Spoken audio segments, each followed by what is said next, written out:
అప్పుడు జరిగిన అరాచకం అంతా ఇంత కాదు. 5 ఏళ్లలో అడ్డు అదుపు లేకుండా ఏం చేశారో అన్నీ తెలిసి కూడా ఏం చేస్తున్నారు? అసలేం జరుగుతోంది? కీలక కేసుల్లో అక్రమార్కులకు అంత ఈజీగా బెయిల్ ఎలా వచ్చింది? ఆడుదాం ఆంధ్ర కదేంటో బయటకు తీయండి. రేషన్ బియ్యం మాఫియాను అస్సలు వదలొద్దు. మైనింగ్ అక్రమార్కుల తాట తీయాల్సిందే. పోలీసు ఉన్నతాధికారులకు ఏపీ సీఎం చంద్రబాబు ఇచ్చిన ఈ ఆదేశాలు హాట్ టాపిక్ అవుతున్నాయి. 2-3 రోజుల్లోనే కీలక నిర్ణయాలుంటాయట. బాబు ప్రస్తావించిన కేసుల్లో ఉన్నది ఆ 5గురే అంటున్నారు. ఈ లెక్కన ఈ వీక్లోనే పెద్ద నేతల అరెస్టులు ఉంటాయా? బాబు ఆర్డర్స్ ఏంటి? పోలీస్ బాసుల యాక్షన్ ఎలా ఉండబోతోంది? స్కామ్లు వాటి సూత్రధారులపై యాక్షన్కు అంతా రెడీ. వైసీపీ కీలక నేతలను వెంటాడుతోన్న అరెస్టుల టెన్షన్. 3-4 రోజుల్లో బ్లాస్టింగ్ న్యూస్ రాబోతుందా? ఈ శాఖ ఆ శాఖ అనేం లేదు. అవకాశం ఉందనుకున్న చోట, అవకాశమే లేదనుకున్న చోట అన్నింటా ఓ రేంజ్లో ఊట్ చేశారట. Land, sand, mining, liquor, sports, లాస్ట్కు రేషన్ బియ్యాన్ని కూడా వదల్లేదట. ఇదంతా గత వైసీపీ సర్కార్ హయాంలో జరిగిన స్కామ్ల చిట్టా అని చెబుతోంది ఏపీ ప్రభుత్వం. అయితే కూటమి అధికారంలోకొచ్చినప్పటి నుంచి ఏపీలో హాట్ టాపిక్ గా ఉన్న ఇష్యూస్ ఇప్పుడు మరోసారి తెర మీదకొస్తున్నాయి. రేపో మాపో యాక్షన్ ఉండబోతోందన్నట్లుగా మారిపోయింది సీన్. 5 నెలలుగా డైలీ ఎపిసోడ్ గా కంటిన్యూ అవుతున్న సిరీస్ లో ఒక్కో ట్విస్ట్ ను రివీల్ చేస్తారట. స్కామ్లు వాటి సూత్రధారులపై యాక్షన్ కు టైం వచ్చేసిందంటున్నారు ఏపీ సీఎం చంద్రబాబు.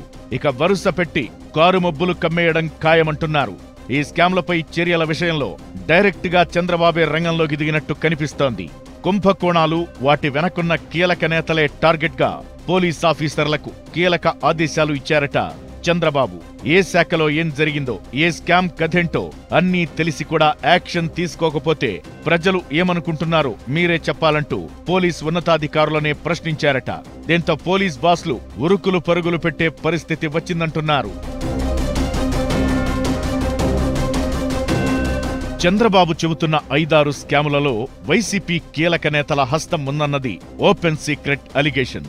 ఆడుదాం ఆంధ్రాలో అప్పటి క్రీడా శాఖ మంత్రి ఆర్కే రోజా, మైనింగ్ విషయంలో పెద్దిరెడ్డి రామచంద్రారెడ్డి, రేషన్ బియ్యం ఇష్యూలో కొడాలి నాని, మాజీ ఎమ్మెల్యే ద్వారంపూడి చంద్రశేఖర్ రెడ్డి, భూ కబ్జాలు, లిక్కర్ లింకుల్లో వైసీపీ పెద్ద నేతల హస్తం ఉందని కూటమి నేతలు చెబుతున్నారు. ఇప్పటి వరకు ఆరోపణల వరకే పరిమితమైన ఈ వ్యవహారంలో కొన్ని లీడ్స్ దొరికినట్టు తెలుస్తోంది.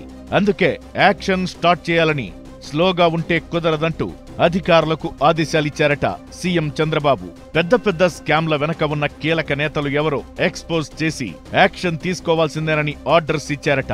ప్రత్యేకంగా సిఐడి, ఏసీబీతో పాటు 5గురు అత్యున్నత స్థాయి ఆఫీసర్లతో 1-to-1 మీటింగ్ పెట్టిన బాబు ఏ కేసు దర్యాప్తు ఎంతవరకు వచ్చింది, దర్యాప్తులో అసలేం జరుగుతుందో క్లారిటీ తీసుకున్నారట.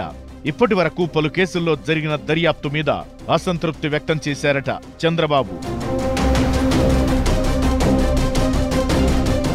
చంద్రబాబు రంగంలోకి దిగడంతో నెక్స్ట్ ఏం జరగబోతోందన్నది ఆసక్తికరంగా మారింది. భూ కబ్జాలు, ఇసుక దోపిడీ, మద్యం కుంభకోణం, మైనింగ్ అక్రమాలు, రేషన్ బియ్యం మాఫియా, ఆడుదాం ఆంధ్ర లాంటి స్కామ్లలో గత ప్రభుత్వంలో మంత్రులుగా చేసిన వారిలో కొందరిని రాబోయే వారం రోజుల్లోనే అరెస్టు చేసే అవకాశాలు ఉన్నాయంటున్నారు.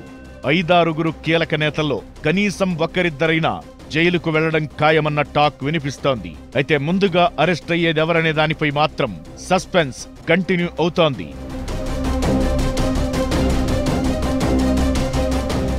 ఇప్పటికే సోషల్ మీడియా పోస్టులు అంటూ అరెస్టులు కంటిన్యూ అవుతున్నాయి. అడ్డగోలుగా పోస్టులు పెట్టడమే కాదు, అసభ్యంగా మాట్లాడిన వైసీపీ మద్దతుదారులను కేసులు వెంటాడుతున్నాయి. ఇలా ఒక్కొక్కరిని ఒక్కో కేసులో ఇరికించేస్తోంది కూటమి ప్రభుత్వం. కొడాలి నాని, వల్లభనేని వంశీ చుట్టూ ఉచ్చు బిగిస్తోంది టీడీపీ. ఇక నెక్స్ట్ టార్గెట్ గా పెద్దిరెడ్డి రామచంద్రారెడ్డి పేరు కీలకంగా వినిపిస్తోంది. ఆయన్ను ఏదో ఒక కేసులో కార్నర్ చేయడం పక్కాగా కనిపిస్తోంది. శాండ్, మైనింగ్ విషయంలో పెద్దిరెడ్డి మీద తీవ్ర స్థాయిలో ఆరోపణలు ఉన్నాయి. ఆ దిశగా పావులు కదుపుతున్నట్లు చర్చ జరుగుతోంది. అంతేకాదు వైసీపీ టాప్ లీడర్లు, జగన్ కు సన్నిహితంగా ఉన్నవారు కూడా కూటమి టార్గెట్ లిస్టులో ఉన్నట్టు తెలుస్తోంది. లిక్కర్ స్కామ్ వెనక జగనే ఉన్నారని ఆరోపిస్తున్నారు కూటమి నేతలు.